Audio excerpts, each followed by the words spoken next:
Magandang oras po sa lahat ng ating mga kababayan. May latest weather update po tayo sa magiging lagay ng ating panahon ngayong araw at sa susunod na 24 oras.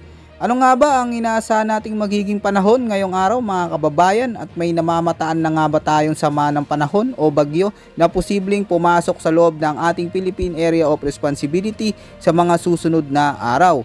Yan po yung alamin natin lahat na sabay-sabay mga kababayan dito po sa ulat panahon ko ngayong araw na ito.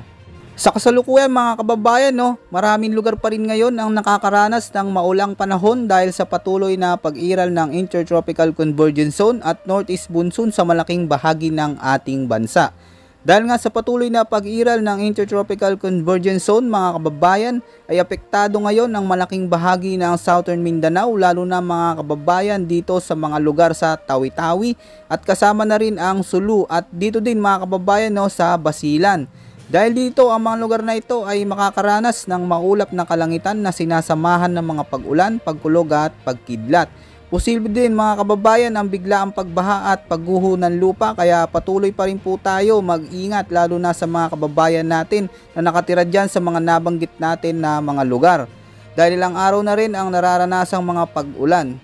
Samantala mga kababayan, itong Northeast Monsoon naman ang malaking nakakaapekto. Dito po yan sa mga lugar sa Apayao, Cagayan Valley, kasama na rin ang Mountain Province. Dito din mga kababayan sa may Kalinga, sa Ilocos Region, Central Luzon at sa nalalabing bahagi ng Cordillera Administrative Region. Kaya asahan po ang mga lugar na ito ay magiging maulap hanggang sa madilim na kalangitan na may mga pag-ulan, pagkulog at pagkidlat, lalo na pagsapit ng hapon at gabi. Hindi naman inaalis ang posibilidad ng flash flood at landslides, lalo na kung magiging malakas ang mga pag-ulang dala nito. Kaya doble ingat pa rin po sa mga kababayan natin. Dito naman sa Metro Manila at sa may Bicol Region, pati na rin sa Quezon at natitirang bahagi ng ating bansa mga kababayan ko, ay makakaranas ng bahagyang maulap hanggang sa maulap na papawirin na may isolated rain showers at thunderstorms pagsapit ng hapon o gabi. Ang mga pagulan naman na ito mga kababayan ay dulot naman ng umiiral na easterlies, kaya sa mga kababayan natin huwag po natin kalimutan yung mga panangga po natin tuwing may mga pag-ulan. Samantala mga kababayan, dahil sa sunod-sunod na maulang panahon ngayon ay marami po ang nagtatanong kung may bagyo ba sa loob ng ating Philippine Area of Responsibility. Sa kasalukuyan mga kababayan, wala pa po tayo na monitor ngayon na bagyo. Pero eto nga po mga kababayan, patuloy po nating binabantayan itong isang potensyal na sama ng panahon o LPA na may tsansang mabuo dito mga kababayan malapit sa silangang bahagi ng Mindanao sa mga susunod na linggo. At hindi inaalis ang posibilidad na maging isang ganap na bagyo ito.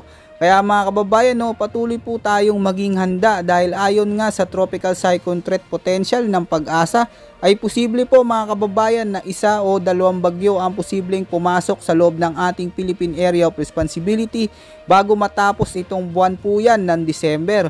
So ayan po yung ating patuloy na antabayanan, at kung sakali mga kababayan ay tatawagin po ito bilang bagyong Kerubin at yung susunod naman po ay tatawagin bagyong Rumina.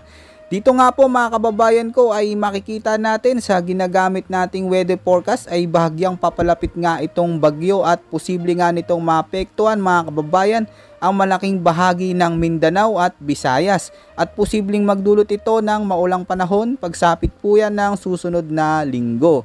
Kaya maigi pa rin mga kababayan yung mga dapat nating gawing paghanda, may bagyo man o wala, at ngayon nga yung nararanasan nating maulang panahon mga kababayan. At yung importante sa lahat, yung pagiging handa lalo na po sa tuwing may papasok na bagyo sa loob ng ating Area of Responsibility. Asahan din mga kababayan na magpapatuloy pa sa mga susunod na araw ang maulang panahon dahil sa patuloy na pag-iral ng mga weather system na ito sa ating bansa.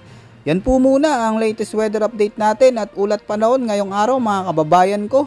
Ito po ang inyong weather forecast ng bansa. Maraming salamat po at ingat po sa ating lahat.